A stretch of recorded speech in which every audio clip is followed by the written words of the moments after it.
हरे कृष्णा। आप सभी का दिन शुभ और मंगलमय हो।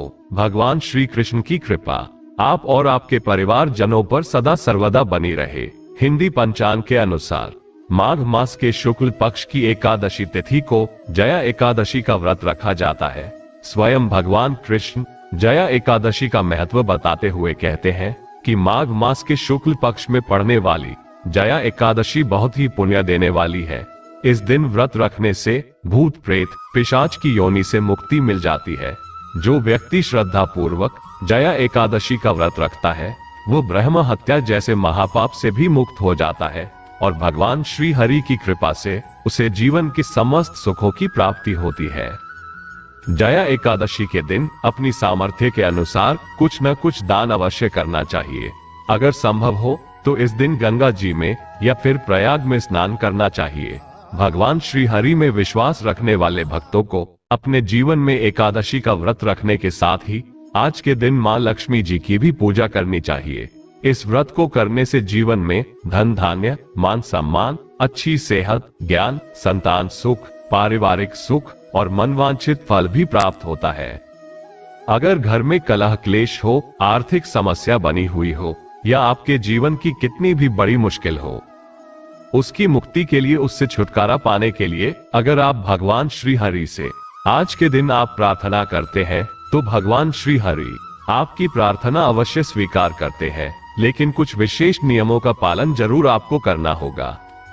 एकादशी के दिन जाने अनजाने में गलती से भी आपको कुछ ऐसे काम भूलकर भी नहीं करने हैं जो कि एकादशी के दिन निषेध माने जाते हैं। अगर आप उपवास ना भी रख पाए तब भी एकादशी के दिन जो नियम मैं आपको बताऊंगा उनका पालन आप अवश्य करें। आप व्रत की कथा पढ़े या सुने तब भी आपको एकादशी के व्रत जितना ही पुण्य प्राप्त होगा। आइए जान लेते हैं एकादशी की तिथि कब से कब तक रहने वाली है, द्वादशी तिथि कब से कब तक रहेगी, व्रत पारण का शुभ मुहूर्त कब रहने वाला है, यानी कि व्रत किस समय और कब खोला जाएगा, और जया एकादशी व्रत की संपूर्ण कथा के बारे में।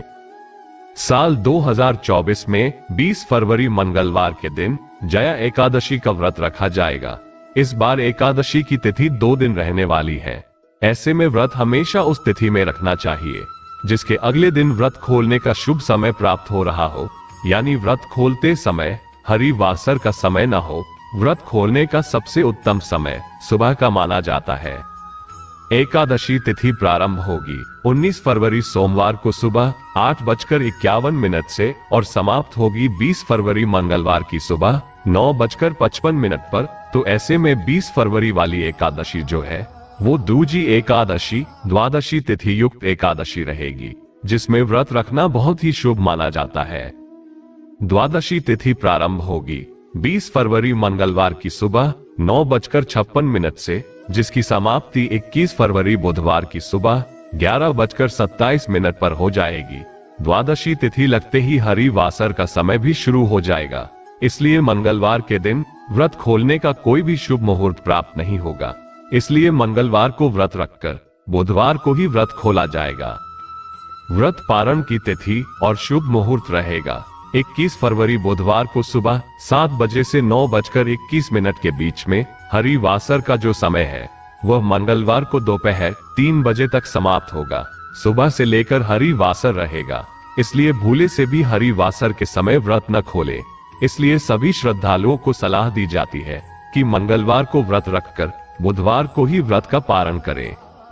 अब सुनिए जया एकादशी व्रत की संपूर्ण कथा। एक बार धर्मराज युधिष्ठिर ने भगवान श्री कृष्ण से कहा, हे मधुसूदन, अब आप कृपा कर मुझे माघ मास के शुक्ल पक्ष की एकादशी के संबंध में भी विस्तार पूर्वक बताइए। शुक्ल पक्ष की एकादशी में किस देवता का पूजन करना चाहिए और इस एकादशी के व्रत की क्या कथा है, इस व्रत को करने से किस फल की प्राप्ति होती है। तब भगवान श्री कृष्ण ने कहा, हे धर्मराज युधिष्ठिर, माघ माह के शुक्ल पक्ष की एकादशी को जया एकादशी कहते हैं। इस एकादशी के उपवास से मनुष्य भूत प्रेत पिशाच आदि की योनि से छूट जाता है। अतः इस एकादशी के उपवास को विधि अनुसार करना चाहिए। अब मैं तुमसे जया एकादशी के व्रत की कथा कहता हूँ, इसको ध्यान पूर्वक श्रवण करो। एक समय देवताओं के राजा इंद्र नंदन वन में भ्रमण कर रहे थे। चारों तरफ किसी उत्सव का सा माहौल था। गंधर्व गायन कर रहे थे और गंधर्व कन्याएं नृत्य कर रही थी। वहीं पुष्पवती नामक गंधर्व कन्या ने माल्यवान नामक गंधर्व को देखा और उस पर आसक्त होकर अपने हाव भाव से उसे रिझाने का प्रयास करने लगी। माल्यवान भी उस गंधर्व कन्या पर मोहित होकर अपने गायन का सुर ताल भूल गया। इससे संगीत की लय टूट गई और संगीत का सारा आनंद बिगड़ गया। सभा में उपस्थित देवगणों को यह बहुत बुरा लगा। ये देखकर देवेंद्र भी रुष्ट हो गए। संगीत एक पवित्र साधना है और इस साधना को भ्रष्ट करना महापाप है। इसलिए क्रोधवश इंद्र ने पुष्पवती और माल्यवान को श्राप दे डाला। इस संगीत की साधना को अपवित्र करने वाले माल्यवान और पुष्पवती, तुमने देवी सरस्वती का घोर अपमान किया है, इसलिए तुम्हें अब मृत्यु लोक में जाना होगा। गुरुजनों की सभा में असंयम और लज्जाजनक प्रदर्शन करके तुमने गुरुजनों का भी अपमान किया है, इसलिए इंद्रलोक में तुम्हारा रहना अब संभव नहीं है। अब तुम अधम, पिशाच, असंयम, दुखद जीवन बिताओगे। देवेंद्र का श्राप सुनकर वे बड़े दुखी हुए और फिर हिमालय पर्वत पर पिशाच योनि में दुख पूर्वक अपना जीवन बिताने लगे। उन्हें गंध, रस, स्पर्श आदि का बिल्कुल भी बोध नहीं होता था। वहीं उन्हें असहनीय दुख भी सहने पड़ते थे। रात दिन में उन्हें एक क्षण के लिए भी नींद नहीं आती थी। उस स्थान का वातावरण जहां वे रहते थे अत्यंत शीतल था और शीत के कारण उनके रोए खड़े हो जाते थे, हाथ पैर सुन्न पड़ जाते थे, दांत किटकिटाने लगते थे। एक दिन उस पिशाच ने अपनी पत्नी पिशाचिनी से कहा, न मालूम हमने पिछले जन्म में कौन से पाप कर्म किए हैं जिसके कारण हमें इतनी दुखदायी पिशाच योनि प्राप्त हुई है। पिशाच योनि से नरक के दुख सहना कहीं ज्यादा उत्तम है। इसी प्रकार के अनेक विचारों को कहते हुए वे दोनों अपने दिन बिताने लगे। भगवान की कृपा से एक बार माघ मास के शुक्ल पक्ष की जया एकादशी का दिन आया और एकादशी के दिन इन दोनों ने कुछ भी भोजन आदि नहीं किया और न ही कोई पाप कर्म किया। उस दिन मात्र फल फूल खाकर ही दिन बिताया और महान दुख के साथ पीपल के वृक्ष के नीचे विश्राम करने लगे। उस दिन सूर्य भगवान अस्ताचल को जा रहे थे और वह रात इन दोनों ने एक दूसरे से सटकर बड़ी कठिनता से काटी। दूसरे दिन प्रातःकाल होते ही प्रभु की कृपा से इनकी पिशाच योनि से मुक्ति हो गई और पुनः अपनी अत्यंत सुंदर अप्सरा और गंधर्व की देह धारण करके तथा सुंदर वस्त्रों और आभूषणों से सुसज्जित होकर वे दोनों स्वर्ग लोक को चले गए। उस समय आकाश में देवगण और गंधर्व इनकी स्तुति करने लगे। नागलोक में जाकर इन दोनों ने देवेंद्र को दंडवत किया। देवेंद्र को भी उन्हें उनके रूप में देखकर महान आश्चर्य हुआ। फिर उन्होंने पूछा कि तुम्हें पिशाच योनि से किस प्रकार मुक्ति मिली, उसका पूरा वृतांत मुझे बताओ।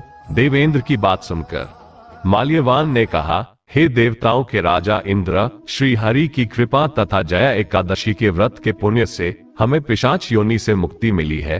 तब देवेंद्र ने कहा, हे माल्यवान, एकादशी व्रत करने से तथा भगवान श्री हरि की कृपा से तुम लोग पिशाच योनि को छोड़कर पवित्र हो गए हो, इसलिए हम लोगों के लिए भी वंदनीय हो गए हो, क्योंकि श्री शिव तथा विष्णु भक्त हम देवताओं के वंदना करने योग्य है, इसलिए आप दोनों धन्य हैं। अब आप प्रसन्नता पूर्वक देवलोक में निवास कर सकते हैं। इस प्रकार कथा सुनाकर भगवान श्री कृष्ण कहने लगे, हे धर्मराज, इस जया एकादशी के उपवास से भूत प्रेत की योनि से बड़ी आसानी से मुक्ति मिल जाती है। जो मनुष्य इस एकादशी का व्रत कर लेता है उसने मानो सभी जप तप यज्ञ और दान कर लिए हैं। जो मनुष्य श्रद्धा पूर्वक जया एकादशी का व्रत रखते हैं वे अवश्य ही सहस्त्र वर्ष तक स्वर्ग में वास करते हैं। कथा का सार यह है कि संगीत देवी सरस्वती का एक अलौकिक वरदान है।